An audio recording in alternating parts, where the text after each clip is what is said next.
क्या पढ़ेंगे? कल क्या पढ़े? राजनीतिक व्यवस्था। क्या था बेटा? आज पढ़ेंगे सामाजिक व्यवस्था, उत्तर वैदिककालीन सामाजिक व्यवस्था। उत्तर वैदिक कालीन सामाजिक व्यवस्था। क्या पढ़ेंगे बेटा? उत्तर वैदिककालीन सामाजिक व्यवस्था।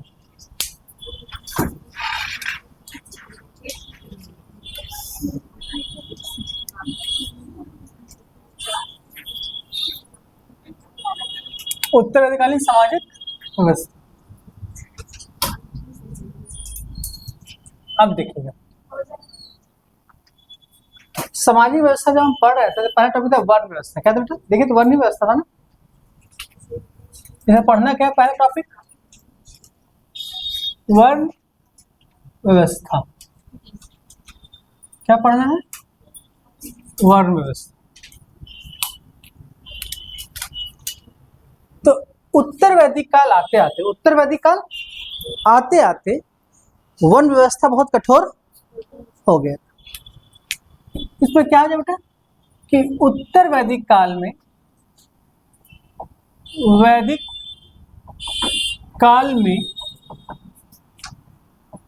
वर्ण व्यवस्था क्या है बेटा? कठोर हो गया। क्या होगा बेटा? कठोर वर्ड हम यहाँ लिख रहे हैं, इसका मतलब ये होता है कि अब वो जिस जाति में मेरा जन्म हुआ है हम उसी जाति में बंध गए, अब हम परिवर्तन। जबकि हम ऋग्वेद पढ़ते हैं, क्या पढ़ते हैं? ऋग्वेद पढ़ते हैं तो वहां देखते हैं कि माँ अलग काम कर रही है, पिता अलग काम कर रहे, भाई अलग काम कर रहे, बहन अलग काम कर रहे, और सब एक साथ रह रहे हैं। मतलब जाति व्यवस्था वहां नहीं बना था। लेकिन यहाँ जाति व्यवस्था की उत्पत्ति ऋग्वैदिक काल में हमको पुरुष सूक्त में, क्या बेटा? 10वें मंडल में मिलता है। क्या में? पुरुष सूक्त मिलता है, पुरुष सूक्त मिलता है।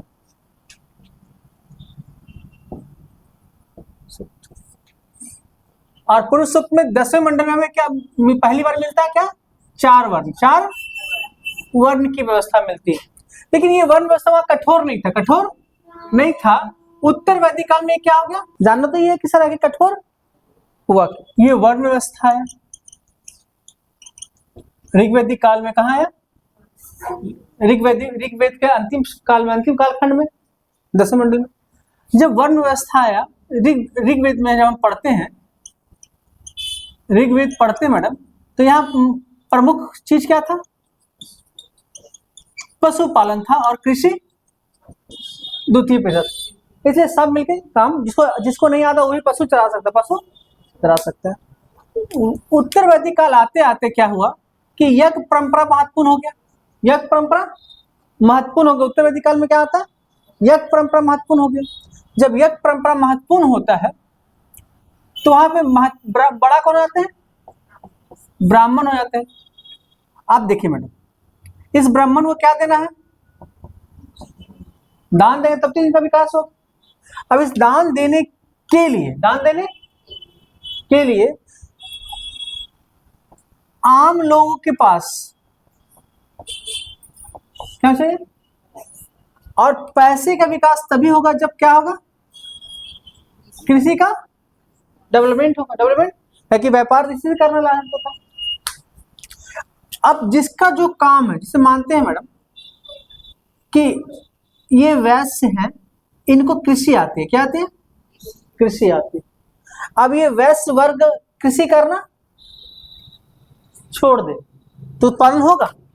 जब उत्पादन नहीं होगा तो ना वो समाज का पेट भर पाएगा, ना राजा का आय में वृद्धि होगा। ना राजा, जब राजा के आय में वृद्धि नहीं होगा तो ब्राह्मणों को आप दान देंगे? जब ब्राह्मणों को देगा किसी बात पैसा की जरूरत नहीं पड़ेगा। तो कहा गया कि सबसे वर्ण व्यवस्था कठोरता में बांध दो, जो जिसका काम है वो उस काम को करे। और इससे क्या होगा कि समाज में अधिशेष का उत्पादन होगा। मतलब इससे क्या होगा? जिस काम को जो करता है उसका उस पर जुड़ा रहेगा और उत्पादन क्षमता उसकी श्रेष्ठता बढ़ेगा। बेटा श्रेष्ठता अलग चीज, हमने मेन देखना आय का। क्या देखना बेटा? आय का। तो अब कृषि जब उत्पादन होता है वैश्य वर्ग के द्वारा, तो वैश्य वर्ग आते हैं, कृषि करते हैं, और फिर इससे देखते हैं कि धीरे धीरे क्या होता है कि ऋग्वेद उत्तर वैदिक काल में सभी लोग कृषि करने में जुड़ जाते हैं। ये इस काल में पहली बार बोला गया जो वर्ण व्यवस्था है, वर्ण व्यवस्था जो है वो कर्म के आधार पे ना होके, कर्म के आधार पर ना होकर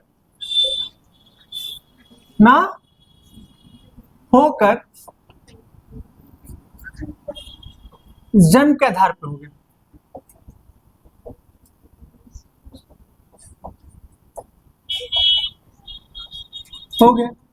जन्म के आधार पर हो गया, मतलब अब कर्म इंपॉर्टेंट, अब क्या इंपॉर्टेंट है? जन्म। समाज स्पष्ट रूप से 4 वर्णों में बट गया। कितने वर्णों में? तो कहा गया ब्राह्मण, क्षत्रिय, वैश्य और शूद्र। ब्राह्मण, क्षत्रिय, वैश्य और शूद्र में स्पष्ट रूप से क्या हो गया? बट गए। बट गए। कितने रूप में बट गए? अब कहा गया कि ऐत्रेय ब्राह्मण में पहली बार, ऐत्रेय ब्राह्मण में पहली बार इस चारों वर्णों का उल्लेख किया गया। किसमें किया गया कमल? ऐत्रेय ब्राह्मण में इन चारों वर्णों का क्या किया गया? उल्लेख किया गया। किन वर्णों का उल्लेख किया गया? अब देखिएगा, जब 4 वर्ण आए तो इस वर्ण के कारण क्या हुआ? इस वर्ण के कारण में 2 चीज बढ़ जाता है मैडम। अब हमने कहा कि ब्राह्मण श्रेष्ठ हो गए। ब्राह्मण क्या हो गए? तो ये श्रेष्ठ कैसे हुए? ब्राह्मण श्रेष्ठ कैसे हुए? ब्राह्मण क्या हो गए मैंने इस काल में? श्रेष्ठ हो गए। श्रेष्ठ हो गए तो श्रेष्ठ कैसे हुए बेटा? बेटा श्रेष्ठ कैसे होता है लोग? जब उन्होंने एक नई परंपरा ला दी, नई परंपरा ला दी बेटा, तो इन ब्राह्मण श्रेष्ठ होने का मूल कारण हो गया कि अब कर्म कांड क्या बेटा और यज्ञ की प्रधानता,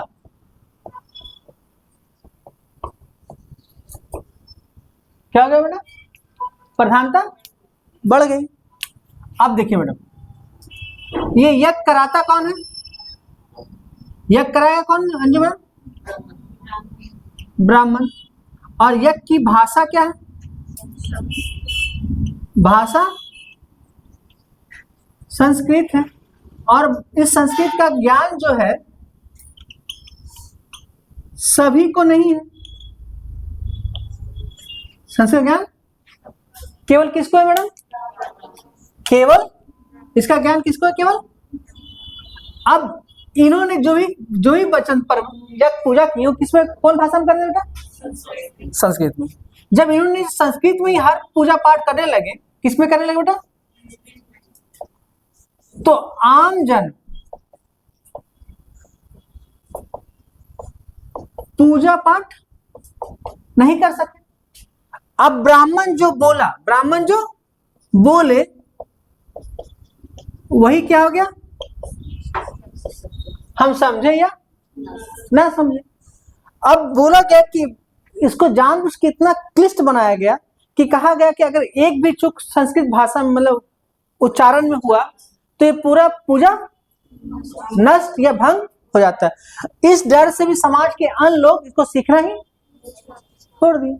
ऐसा फिर प्रमाण मिलता है कि इतने कठिन होने के बाद भी समाज के अन्य वर्णों के लोग भी इसकी पूजा किया करते थे, सीखते थे संस्कृत को। तो कहते थे बहुत सारे क्षत्रिय राजा हुए हैं जो ब्राह्मणों को भी शिक्षा दिया करते थे। तो इस संस्कृत भाषा ने क्या किया कि ब्राह्मणों की श्रेष्ठता को बनाए रखा। अब इसी में वर्ण व्यवस्था में देखते हैं हम कि ऊपर के तीनों वर्णों को, ऊपर के तीनों वर्णों क्या कहा गया? ऊपर के तीनों वर्णों को क्या कहा गया मैडम? द्विज। द्विज। ये द्विज क्यों कहा गया? द्विज का अर्थ था जो दोबारा जन्म आएंगे। लेकिन मैडम इस तीनों वर्णों में जब आप पढ़ते हैं तो एक वर्ण आता है वैश्य। क्या आता है मैडम? वैश्य आता है। क्या आता है मैडम? वैश्य। बलि देने वाला क्या कहा गया? वैश्य को क्या कहा था? बलि देने वाला। क्या कहा गया मैडम? बलि देने वाला। किसको बलि देता है? बलि किसको देगा? ये बलि मतलब टैक्स। बलि मतलब टैक्स। बलि मतलब क्या होता बेटा? टैक्स। तो बलि किसको दिया जाता था अंजू मैम? हम जानना चाहते हैं आपसे कि ऋग उत्तर वैदिक काल में या ऋग वैदिक काल में बलि किसे दिया जाता था? बलि दिया जाता था दो लोगों को, पहला और दूसरा यज्ञ के माध्यम से किसे दिया जाता था? और टैक्स के रूप में छत्री। अब हम बलि दे रहे हैं तो मेरा एक नाम दिया गया मैडम, जो अक्सर आपके एग्जाम में पूछता है। वो बलि दे वैश्य को क्या किस नाम से जाना गया? तो बता सकते हैं मैडम? किताब में पीछे है राहुल।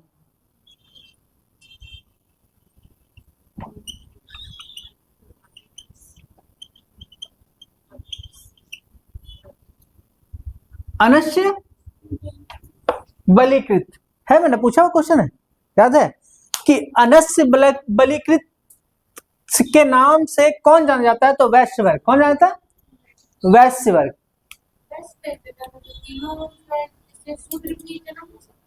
क्या मैडम? क्या?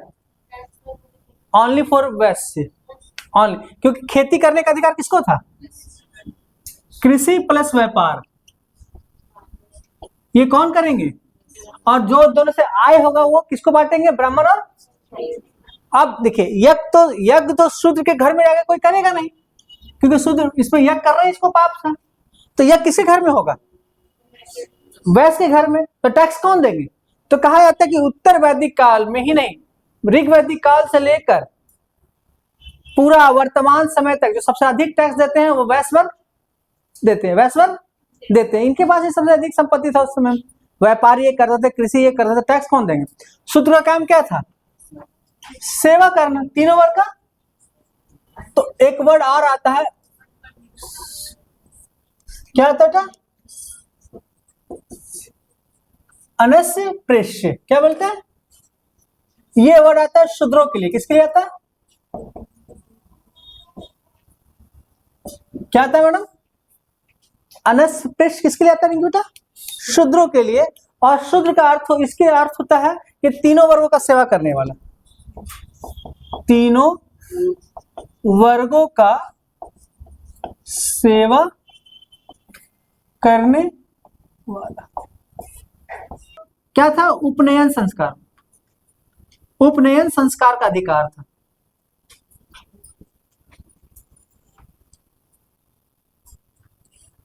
देखिए मैडम, कहा गया इसमें कि रथकार को भी उपनयन संस्कार का अधिकार था।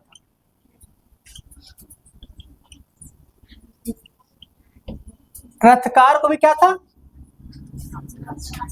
रथ बनाना। रथ, क्योंकि उस समय रथ बहुत इंपॉर्टेंस रखता था और युद्ध के क्षेत्र में वो महत्वपूर्ण भूमिका निभाता था। एक क्वेश्चन और है मैडम जो अक्सर पूछा हुआ क्वेश्चन है कि राजसूय यज्ञ के समय राजा कितनी रत्नियों घर जाते थे? टोटल रत्नी कितने थे? महिला रत्नी। तो महिला रत्नी 4 थे। तो जो कहा था कि कुल रत्नियों की संख्या कितनी है बेटा? रत्नियों की संख्या कुल 12 है। इसमें से 4 महिला रत्नी। कितना बेटा? 4 महिला रत्नियों के घर कौन जाते थे? राजा जाते थे और उनके साथ भोजन। एक बात और मैडम, ये 12 रत्नी क्रम से बैठते थे, क्रम से बैठते थे, और सबके बीच में कौन बैठते थे? राजा बैठते थे, और साथ में क्या करते थे? भोजन। इससे कहते हैं सामाजिक समानता की बात। इसलिए कहा जाता है कि वैदिक काल में, इसलिए कहा जाता है कि वैदिक या उत्तर वैदिक काल में वर्ण व्यवस्था बहुत कठोर नहीं हुआ था। मानते हैं कि जन्म के आधारित हो, लेकिन बहुत कठोर, इसका जो कठोरपन है वो 600 BC के आसपास जन्म लेता है, मतलब महाजनपद के समय या बौद्ध युग के समय। चांडाल शब्द, चांडाल का उल्लेख पहली बार किस साहित्य में मिलता है? चांडाल शब्द का उल्लेख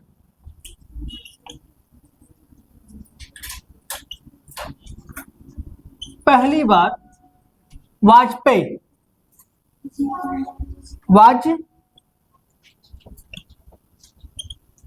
क्या नाम पूरा था? संहिता में मिलता है। ये तो किताबी भाषा में, ठीक है।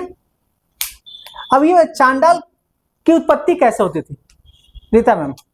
इस चांडाल का उत्पत्ति कैसे होता था? किस विवाह से? किस विवाह से?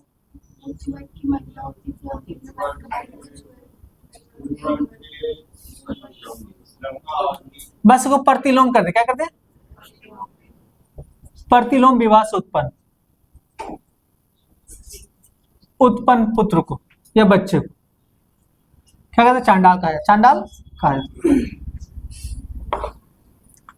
मलिच्छ का जो अवधारणा है, मलिच्छ का जो अवधारणा है पहली बार मिलता है उत्तर वैदिक काल में। कहाँ मिलता है? उत्तर वैदिक। मलिच्छ कहाँ मिलता है बेटा पहले बार? सब उत्तर वैदिक काल में मिलता है। अब देखिएगा, जो हमको पढ़ना है मेन टॉपिक वो है गोत्र। क्या पढ़ना है बेटा? गोत्र। हम ध्यान से सब सुनिएगा मैडम। गोत्र, ये गोत्र दो शब्दों से मिलकर बना। कितने शब्दों से?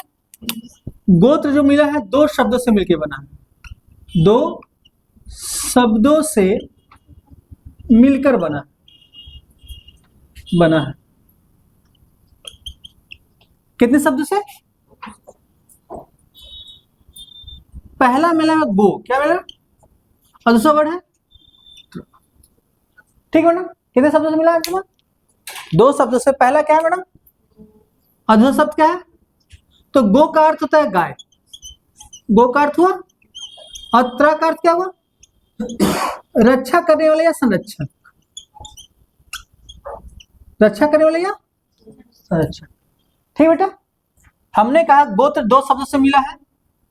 कौन बेटा? गोत्र पहला गो और दूसरा त्र, मतलब गाय को रक्षा करने वाला। गाय को, इसका अर्थ क्या हो गया?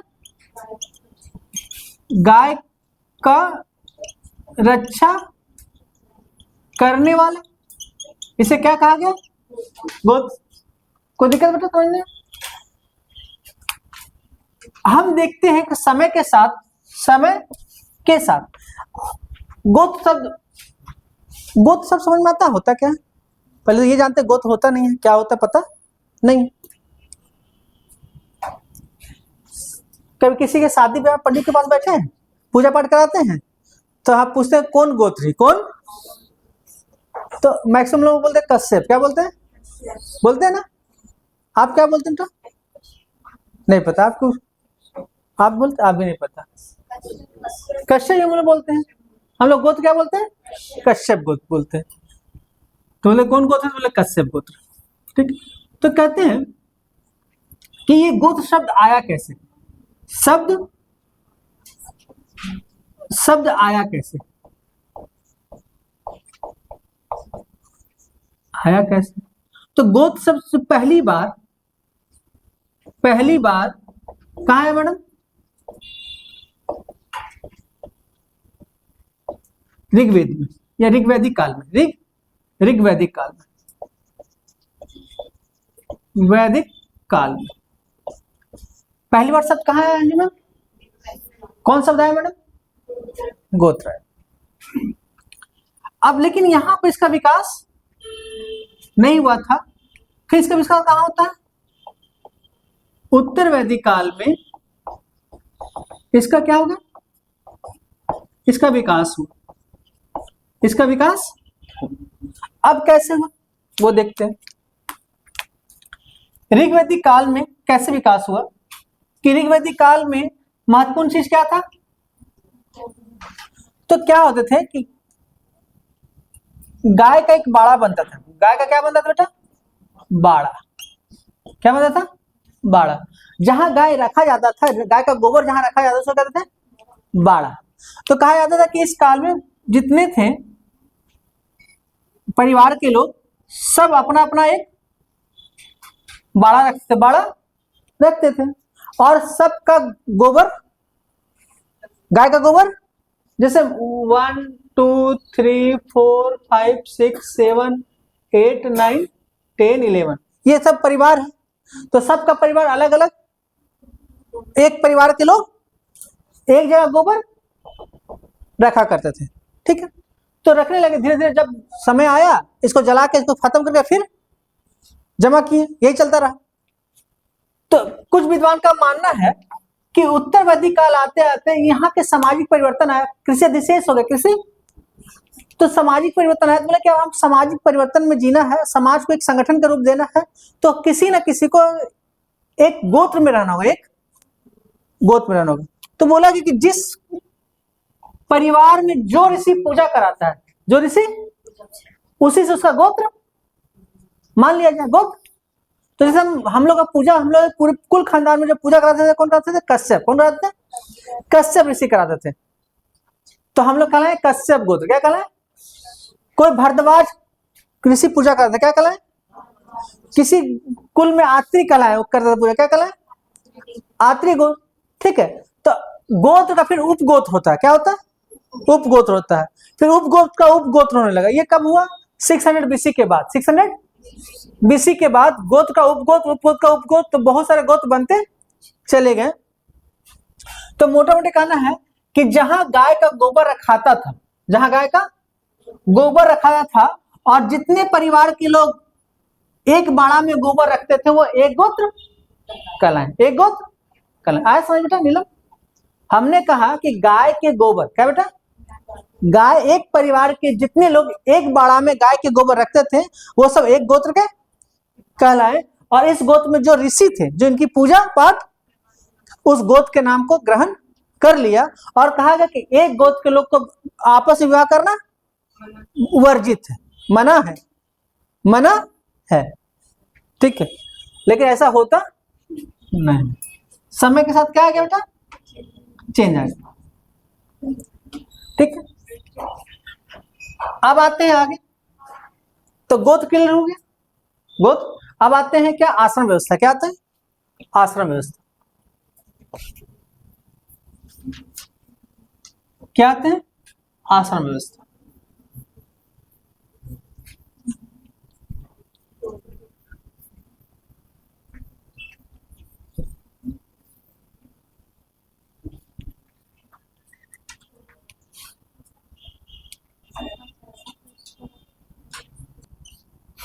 क्या आते हैं, उत्तर वैदिक काल में एक टॉपिक पढ़ना, आश्रम व्यवस्था। क्या पढ़ना, आश्रम व्यवस्था। इससे क्वेश्चन आता है क्या राहुल, पूछता है, पूछा है मैडम क्वेश्चन।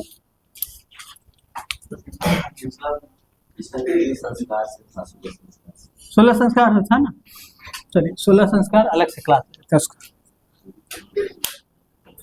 देखिए आश्रम व्यवस्था में, आश्रम व्यवस्था कितने होते बेटा, 4। कितने होते हैं, 4। आश्रम व्यवस्था में 4 आश्रम व्यवस्था पढ़ना, 4 व्यवस्था पढ़ना, आश्रम व्यवस्था पढ़ना।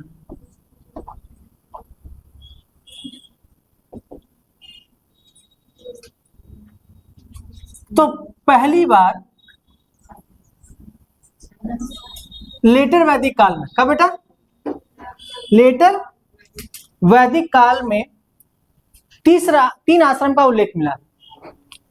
लेटर वैदिक काल में 3 आश्रम का क्या मिला मैडम, उल्लेख मिला। फर्स्ट, सेकंड, थर्ड उल्लेख मिला। कितने आश्रम का मैडम? 3 आश्रम का। और ये 3 आश्रम का उल्लेख किस पुस्तक में मिला है? अंजू मैम ये आप बता देंगे।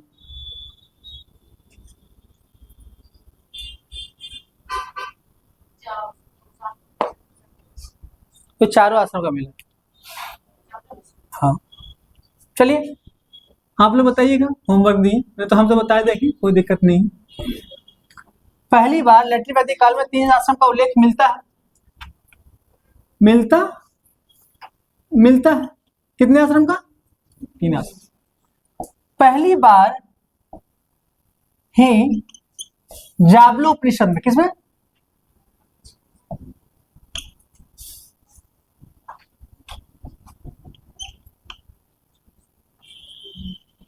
उपनिषद में 4 आश्रम का उल्लेख मिलता है।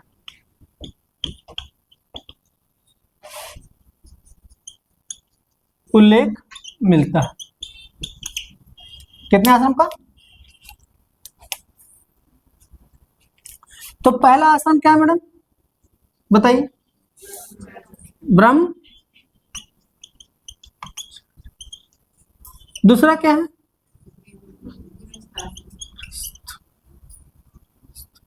तीसरा क्या है मैडम? वान। चौथा क्या है? सन्यासी। ये 4 आश्रम। कहा गया कि इंसान का जीवन 100, मानव का जीवन कितना है? 100 वर्ष में बांटा गया। और बोला है कि 25 वर्ष तक क्या रहना है, फिर 25 से 50 वर्ष तक क्या रहना है, फिर 50 से 75 वर्ष तक क्या रहना है, और फिर सन्यासी क्या रहना, 100 वर्ष या इससे ज्यादा, इससे ज्यादा।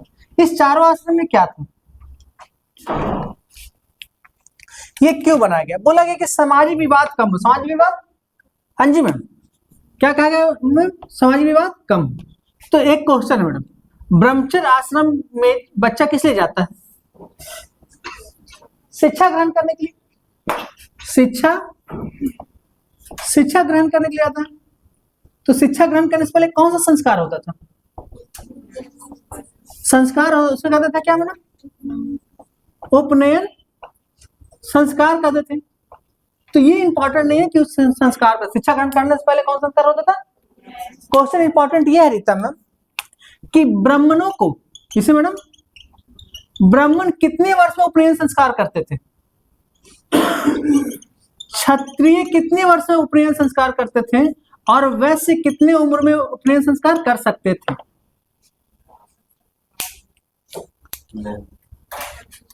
तो ब्राह्मण बोला 8 वर्ष में, कितने? क्षत्रिय और ये 12 वर्ष। उपनयन ये मिलाने देता है क्वेश्चन बेटा, मिलाने देता है, ठीक है। तो ब्राह्मण कितने वर्ष में उपनयन संस्कार कर सकते थे? क्षत्रिय और वैश्य।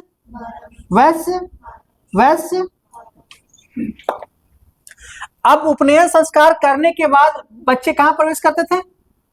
ब्रह्मचर्य आश्रम में। कहां प्रवेश किए? ब्रह्मचर्य। अब उनका उम्र शिक्षा ग्रहण करने का कितना हो गया बेटा? अब राहुल कहां प्रवेश करेंगे बेटा? कहां प्रवेश करेंगे? अंजू मैम, जैसे हम ब्रह्मचर्य आश्रम में प्रवेश करके मेरा उम्र 25 साल हो गया, ठीक है मैडम। अब हमको कहां प्रवेश करना है? तो हम ब्रह्मचर्य से हमको कहां आना होगा? तो इसके लिए क्या होता था? संस्कार होता था। इसके लिए क्या होता बेटा? उस संस्कार का क्या नाम है ना? समावर्तन संस्कार।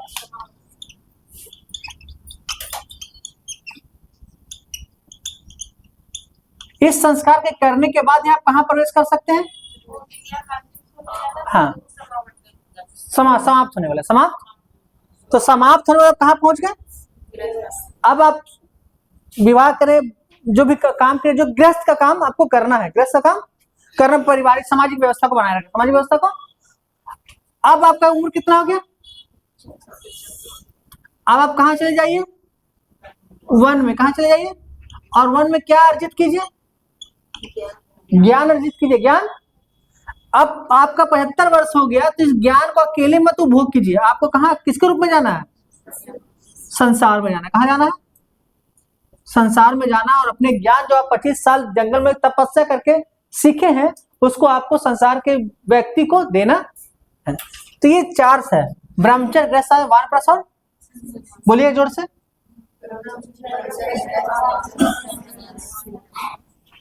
अब इसी के साथ हमको उत्तर वैदिक काल में सामाजिक व्यवस्था में एक लास्ट टॉपिक पढ़ना है, फिर टैक्सेशन आता है।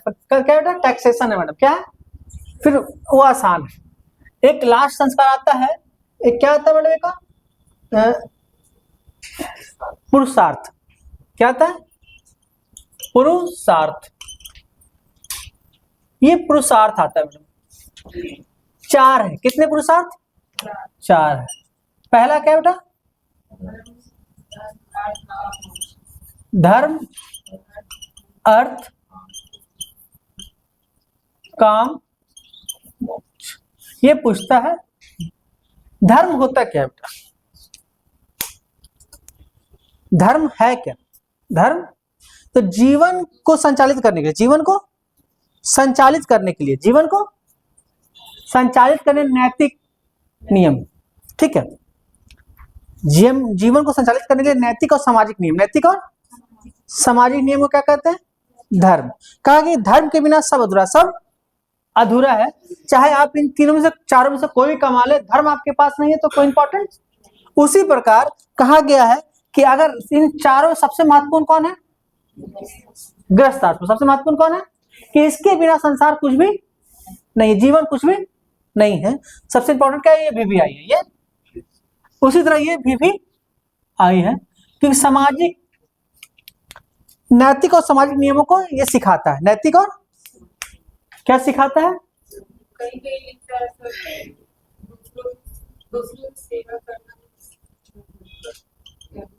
बातें वही तो, नैतिक ना हो बेटा, हाँ वही ना, नैतिक और सामाजिक मतलब किसी के। अर्थ क्या होता है, कहता है कि धन और भौतिक संसाधनों को ग्रहण करना, धन और भौतिक संसाधनों को ग्रहण करना, धन और भौतिक संसाधनों क्या करना,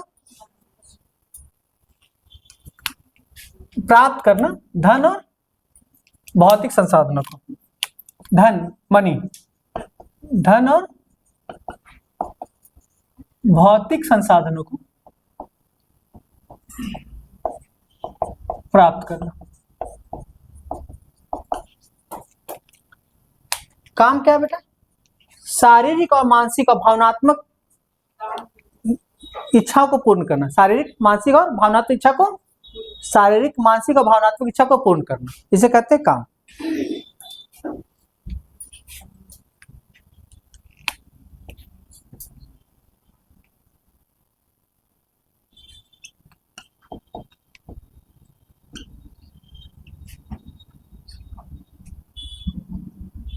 भावनात्मक,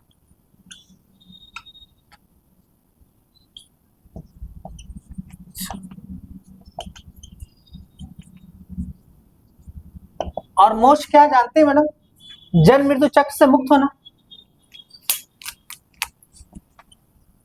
जन्म मृत्यु चक्र से मुक्त होना, चक्र से मुक्त होना, जन्म मृत्यु से क्या होता। तो धर्म क्या बेटा, नैतिक और सामाजिक नियम को सिखाना। कहता है कि कितना भी सब चीज आप सीख लें, अगर आप धर्म को नहीं जान पाए तो कोई चीज आप में पुरुषार्थ ही नहीं है। तो अर्थ है धन और मानसिक भौतिक संसाधनों को प्राप्त करना, ठीक है। काम में शारीरिक और मानसिक और भावनात्मक इच्छा को पूर्ण करना। मोक्ष क्या है, जन्म से मुक्त होना। ये चार चीज पढ़ना है। गृहस्थ आश्रम पढ़ना है, ब्रह्मचर्य, गृहस्थ, वानप्रस्थ और सन्यासी, ये चार आश्रम। आज इतना ही रखिए बेटा। जय हिंद, जय भारत।